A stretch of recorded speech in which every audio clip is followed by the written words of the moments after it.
संपूर्ण खबर को आसिबा राजधानी भुवनेश्वर रे ओयो होटेल रे युवती सन्देहजनक मृत्यु घटना रे तनाघना आरंभ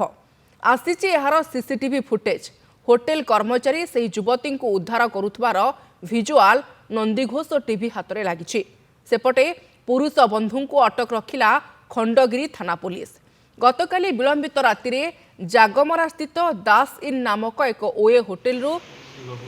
छातरू पड़ जाई युवती मृत्यु होता मृत युवती नयागढ़ अंचल सोनाली महापात्र से एक घरोई बैंक रे चाकरी करुथिले घटना रे पुरुष बंधु विभूति प्रतिहारी को अटक रखिछि पुलिस मृतदेह को उद्धार करी व्यवच्छेद पई पठाइछि पुलिस सेपटे दुहिंक भितरे गंडगोल परे युवती जनक छातरू डेई आत्महत्या करितबा प्राथमिक तदंतरू जानिबा को पाइछि पुलिस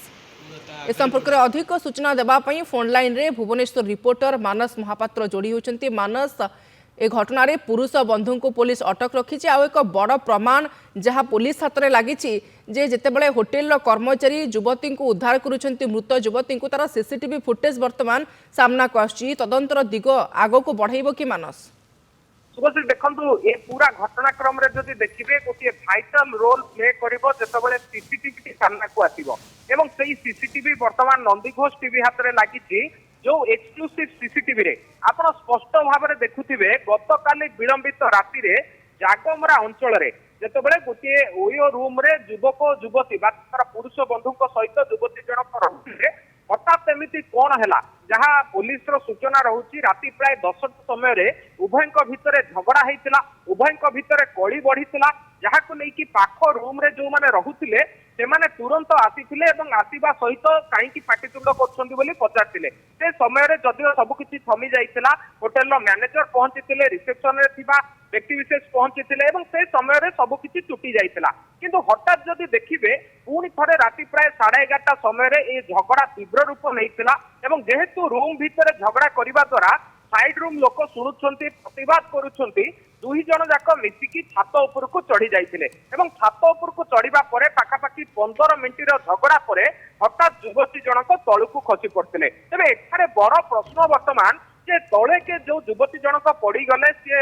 असावधानता बशत पड़ी गले ना से जानी शुणी की आत्महत्या करिबा पई पड़ी गले ना उक्त युवक जेहेतु से जगार थिले से तांकु ठेलिकी मारिबा पई एभଳି करिसंती ताहा वर्तमान जेतेबेले गोटे बड़ प्रश्न होईची गोटे बड़ अपडेट होची ए घटना रे अभियुक्त कुहा जाउतिबा बा तांकर पुरुष बंधु जे रहिसंती विभूति प्रतिहारी और मास नामक युवक को वर्तमान खंडगिरी थाना पुलिस अटक रखी अधिक पचरा उचरा करुच्ची जहाँ आप पचारे सीसीटीवी ही बहुत गुरुत्व बहन करे पूरा घटनाक्रम कौन थिला जेहेतु छात उपर घटना घटी हुए तो छात उपर सीसीटीवी नथिबो किंतु नंदीघोष टीवी हाथ में जो सीसीटीवी वर्तमान एक्सक्लूसिव सीसीटीवी लगी होटेल बाहर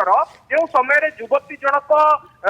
तलू खसी पड़ती खसवा पर जो मैंने होटेल कर्मचारी अच्छा जो मैंने प्रत्यक्षदर्शी अच्छा जो मैंने से पाखरे दुकान बजार कर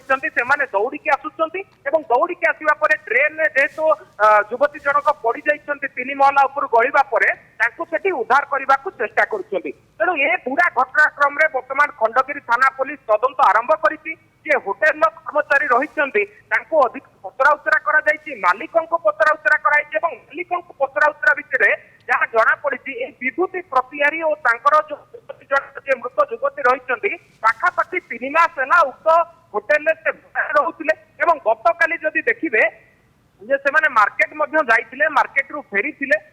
फेरिया दुहे खियापिया करते किंतु कौन कथा को केन्द्र कर हठात दुहे भितर झगड़ा होता जे मृतक अच्छा से गोटे प्राइवेट बैंक रे काम करती तेणु ये सब भितर त्रिकोणीय प्रेम कहानी ना दुहिंक भितर झगड़ा ना एथिरे किसी को से विवाह करेंगे बोली पुलिस गोटे प्रकार सूचना पाई तेणु भितर कौन प्रकार गोटे से परिस्थिति सृष्टि होता कि जहाँ को लेकिन एमती झगड़ाझाटी होता ये सबू को लेकिन बर्तमान तनाघना बड़ कथा जे अभियुक्त जहाँ को कहुँ बर्तमान अटक रखा जाए सीसीटीवी को जांच करा जाउची परिवार लोक जो समय आसिकी पहुंचबे तांको झियो काहीकी बोला केउ परिस्थिति रे तांको झियो मला कोन पई से जगार रहुता ताको लेकी अधिक खोलताड़ होई पारे शुभश्री निहाती भाबरे आपनको समस्त सूचना पई अनेक अनेक धन्यवाद मानस महापात्र रिपोर्टर फोन लाइन रे जोड़ी होइतिले ए संपर्क रे सविशेष तथ्य रखुतिले। ସେ 2-4 ମାସ ହେଲା ମୋର ଭଡ଼ାରେ ରହୁଥିଲେ। ମୋର ହେଉଛି ଏଠି ରୁମ୍ ଭଡ଼ା ଲାଗେ ପ୍ଲସ୍ ହେଉଛି ଓଏର ବି ଲାଗେ। ତେଣୁ ଲାଗିବା ଭିତରେ ସେ ଭଡ଼ାରେ 2-4 ମାସ ହେଲା ମୋତେ ଆଧାର କାର୍ଡ଼ ଫାଧାର ଡକୁମେଣ୍ଟସ୍ ଦେଇକି ଭଡ଼ାରେ ଥିଲେ। ଭଡ଼ା ଥିଲେ ତାଙ୍କର କଣ୍ଟିନ୍ୟୁ ସେ ଚାଲିଥିଲା ପେମେଣ୍ଟ କରୁଥିଲେ। ତାପରେ ଅଚାନକ କାଲି ମୋତେ ମୋ ଷ୍ଟାଫ୍ ଫୋନ୍ କଲେ ଭାଇ ଗୋଟେ କିଏ ପଡ଼ିଗଲା। ସାଙ୍ଗେ ସାଙ୍ଗେ ମୁଁ ଆସିକି ପହଞ୍ଚିଲା ବେଳକୁ ଏ ଅବସ୍ଥା ବର୍ତ୍ତମାନ ସେ ପଡ଼ିଛି। ମୁଁ ପିସିଆରକୁ ସାଙ୍ଗେ ସାଙ୍ଗେ ଫୋନ୍ କଲି। ପିସିଆର ଆସିଲା, ଆମ୍ବୁଲାନ୍ସ ହେଉଛି ଫୋନ୍ କଲି, ଟିକେ ଲେଟ୍ ହେଲା। ପିସିଆର ଗାଡ଼ିରେ ସବୁ ନେଇକି ହସ୍ପିଟାଲ ଗଲେ। ତାଙ୍କ ନୟାଗଡ଼ ସୋନାଲି ହେଉଛି ମହାପାତ୍ର। ପୁଅ ହେଉଛି ତାଙ୍କ ନାଁ ବିଭୂତି ତାଙ୍କ ନାଁ। ପରିଚୟ ଦେଉଥିଲେ ହେଉଛି ଆମେ ସ୍ୱାମୀ ସ୍ତ୍ରୀ ବୋଲି ଆଉ। ଦେଖିଲୁ ଯେ ସେ ଟୋଟାଲ ଛାତ ଉପରୁ ହେଉଛି ଖସି ପଡ଼ିଛି।